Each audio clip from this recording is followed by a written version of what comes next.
ارسا تم اپنے ناول میں یہ بھی لکھنا کہ جب ہم لوگ میرا مطلب ہے جب تمہارے کردار کالام کی مال روڈ پر پہنچے تو وہاں مری روڈ کی طرح رش تھا، پورے پاکستان کے لوفر لڑکے وہاں جمع تھے۔ اور یہ بھی لکھنا کہ کالام سے روز صبح 9 بجے کرائے کی لینڈ کروزرز، جیپیں اور پجاروز 2 مختلف روٹس پر جاتی ہیں۔ اور سنو، تم یہ بھی لکھنا کہ تمہارے کردار آنسو جھیل والے روٹ کے بجائے ماہو ڈھونڈ جھیل والے روٹ پر جا رہے تھے ہماری طرح، اور وہ چاروں آگے پیچھے مال روڈ کے کنارے پر چلتے ہوئے دائیں طرف بہتے دریا پر بنے اس لکڑی کے پل کی طرف جا رہے تھے جس کی دوسری طرف سڑک پر لینڈ کروزرز اور پراڈوز کی ایک لمبی قطار کھڑی تھی۔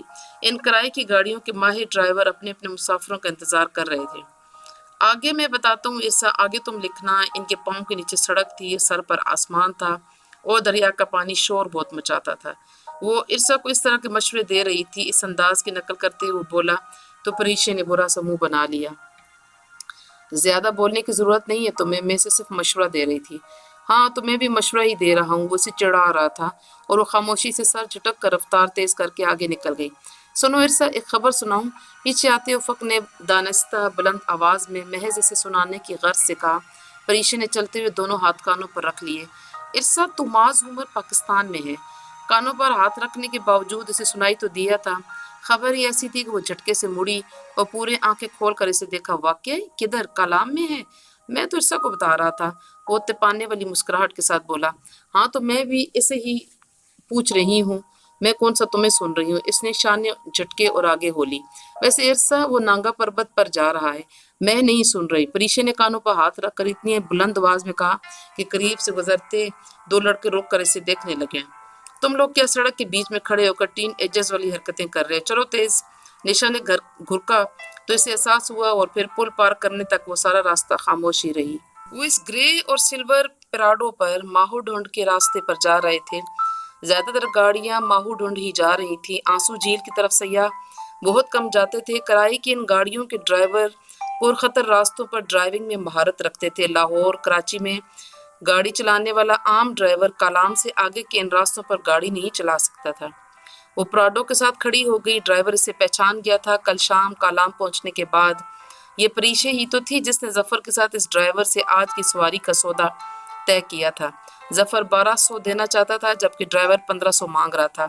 پریشے کو 300 روپے کے لیے اتنی تکرار اچھی نہیں لگی، سو اس نے معاملہ خود ہی طے کرا دیا تھا۔ وہ پراڈو کے ساتھ کھڑی پل کی جانب دیکھنے لگی جہاں تینوں آگے پیچھے چلتے ہوئے آ رہے تھے۔ افق سب سے آگے تھا، سیاہ جینز، میرون شرٹ، سفید ٹورسٹ جیکٹ، گردن میں سرخ مفلر، سر پر پی کیپ، پاؤں میں جوگرز اور کندھے پر بیک پیک اٹھائے چنگم چباتا وہ اس کی جانب آ رہا تھا۔ رنگوں کے اس امتزاج پر پریشے کو حیرت ہوئی تھی کیونکہ اس نے خود بھی سیاہ ٹراؤزرز کے اوپر میرون کشمیری کڑھائی والا کرتا اور بڑا سا دوپٹہ لے رکھا تھا۔ بالوں کو اس نے کیچر میں باندھ رکھا تھا اور پاؤں میں گلابی اور سفید جوگرز تھے۔ افق پراڈو کی اگلی جبکہ وہ پچھلی تینوں سیٹوں پر بیٹھی تھی۔ وہ ڈرائیونگ سیٹ سے بالکل پیچھے بیٹھی تاکہ اسے افق کا چہرہ ٹھیک سے دکھائی دے۔ اسے خود پر بھی حیرت ہوئی کہ جب وہ مری میں ملے تھے تو وہ اس سے بات تک نہیں کر رہی تھی اور اب وہ کتنے اچھے دوست بن چکے تھے۔ اس سفر میں سے 5 دن بھی نہیں ہوئے تھے اور یوں لگتا تھا کہ جیسے صدیاں بیت گئی ہوں۔ پراڈو پرخطر راستوں پر دوڑنے لگی تو وہ کھڑکی سے باہر دائیں طرف بہتے نیلے دریا کو دیکھنے کے بجائے افق سے پوچھنے لگی، تمہیں کیسے پتا کہ تو معاذ پاکستان آیا ہوا ہے؟ میں اس کا میڈیا ایڈوائزر تو نہیں ہوں، ظاہر اخباری میں پڑھا ہے۔